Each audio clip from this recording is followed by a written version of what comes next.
Coucou les amis, c'est Sandra, j'espère que vous allez bien, que vous êtes en pleine forme. Aujourd'hui, je vais vous parler de la méthode des 5 minutes dont je vous ai déjà parlé. Pensez à vous abonner si ce n'est déjà fait, pensez à activer la cloche pour être averti des nouvelles vidéos.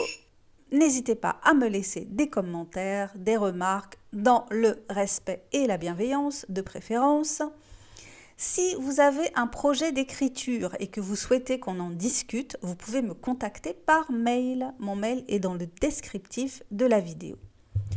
Tous mes livres sont disponibles sur la plateforme Amazon. Il y en a pour tous les goûts.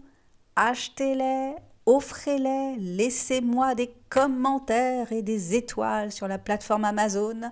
Je remercie tous ceux qui ont lu mes livres et les ont commentés. Grâce à vous, j'ai plus de visibilité. Muchas gracias. Alors, est-ce que vous connaissez la stratégie des 5 minutes? Vous connaissez peut-être la stratégie de Pomodoro, mais vous ne connaissez pas, je suis sûre, la stratégie des 5 minutes.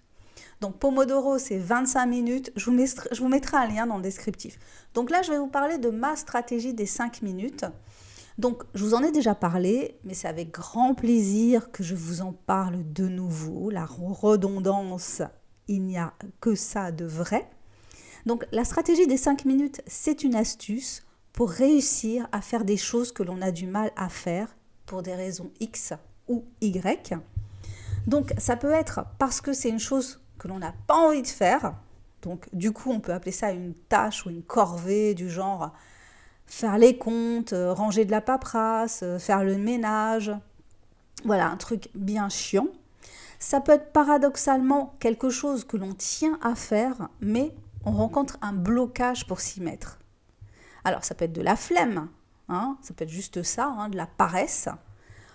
Ou bien, ça peut être plus complexe et ça peut être de la peur. C'est-à-dire la peur de ne pas être à la hauteur de la tâche.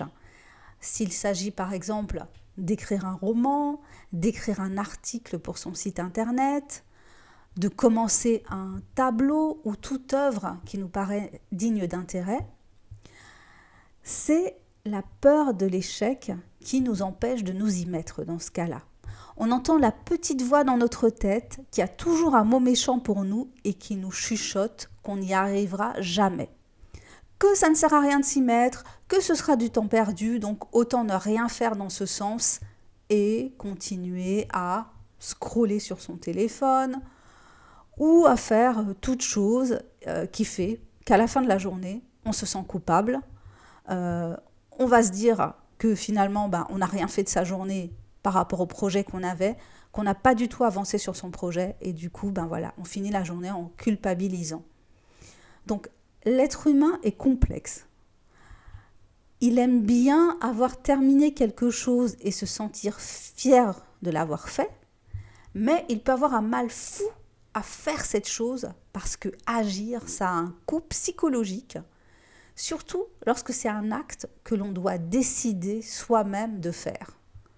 Il faut qu'on se prenne par la main, il faut qu'on s'autodiscipline. Ah, le mot qu'on n'aime pas, l'autodiscipline. Il faut qu'on fasse preuve de détermination, de volonté. Et il n'y a pas de chef, de patron, de boss en embuscade, de N++, pour nous obliger à travailler, parce qu'il s'agit bien d'un travail au fond, finalement. Et il n'y a pas forcément de récompense à la clé, qu'elle soit financière ou matérielle, ou immatérielle, pardon. On n'est pas sûr du résultat de cette action qu'on est en train de mener. On n'en est pas sûr du tout. Et c'est là qu'il peut y avoir aussi un blocage. Rien n'est garanti quand on fait ce genre de démarche. Donc, une façon que j'ai trouvée pour mettre en veille la vilaine voix du doute et des interrogations qui sont parfois fort pertinentes, parfois trop pertinentes, parce qu'elles touchent à notre narcissisme et elles nous fragilisent. Donc moi, ce que j'ai trouvé, c'est la méthode des 5 minutes que je trouve hyper efficace. Donc, par exemple, pour préparer cette vidéo, j'ai décidé, contrairement à ce que je fais habituellement, de rédiger un texte. Donc, j'avais mon sujet en tête. J'ai commencé, il était 12 heures, je me sentais un peu fatiguée, j'avais pas envie de m'y mettre. Mais je voulais m'y mettre. Donc, en moi se disputent l'envie et le vouloir. J'ai la flemme, mais j'écoute le vouloir. Je prends mon téléphone, je cherche le minuteur et je le programme sur 5 minutes. Donc, je sais que pendant 5 minutes, je dois travailler sur le texte de ma vidéo. Pendant 5 minutes, je vais travailler sur le texte de ma vidéo. Qu'est-ce qui se passe alors pour moi? Le premier mot vient difficilement, mais une fois que je suis lancée, je m'aperçois que les 5 minutes sont passées à toute allure et que je suis engagée dans une action. Et la clé, c'est ça. La clé, c'est l'engagement.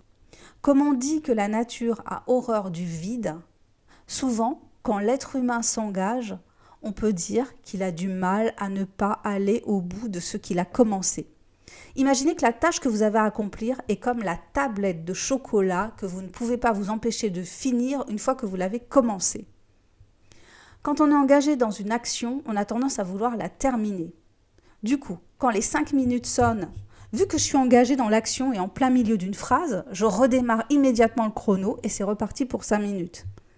Ça peut être ainsi de suite, de 5 minutes en 5 minutes, jusqu'à arriver au temps que je m'étais imparti pour cette tâche, 30 minutes, 1 heure, 2 heures, 3 heures, au choix.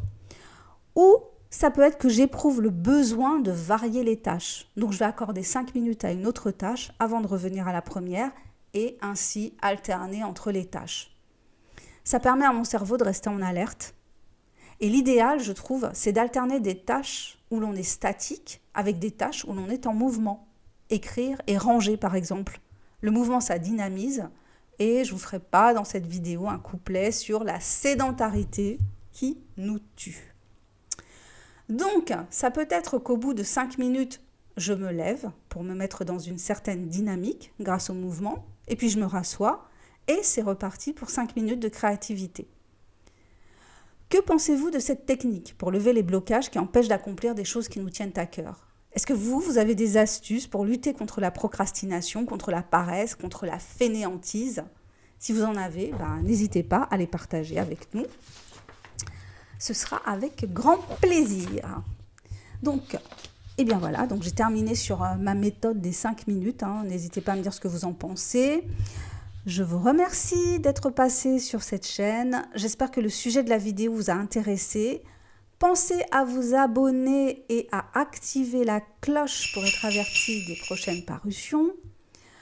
Laissez-moi des commentaires, c'est toujours sympa d'avoir des retours. Mettez un petit pouce vers le haut aussi, ça encourage à continuer parce que c'est pas évident. Moi, j'ai une petite chaîne, j'ai pas beaucoup de retours, d'interactions. Donc quand j'ai un petit commentaire sympa, quand je vois que j'ai des likes, ça m'encourage à continuer.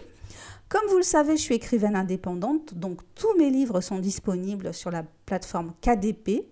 Donc ils sont en version papier et en version numérique. Vous trouverez les liens, ils sont juste en dessous de la vidéo.